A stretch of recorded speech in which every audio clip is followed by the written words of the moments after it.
তারপর ঘুঘু ওই পিঁপড়াটাকে শুদ্ধ পাতাকে ডাঙায় রাখলো। পিঁপড়ার প্রাণ বেঁচে গেল। এর কয়েকদিন পরের কথা। সেদিন কি হয়েছিল তা কি জানো বন্ধুরা? সেদিনও ওই গাছটাতেই ঘুঘু পাখি বসেছিল। তখন এক শিকারী এসে ঘুঘুর দিকে তাক করলো। পিঁপড়া সেটা দেখলো।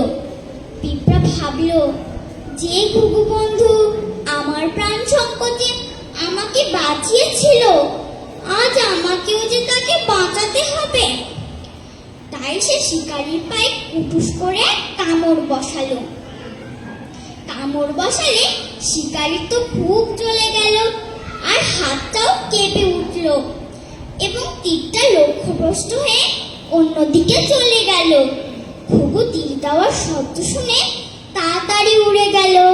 ঘুঘুর প্রাণও বেঁচে গেল।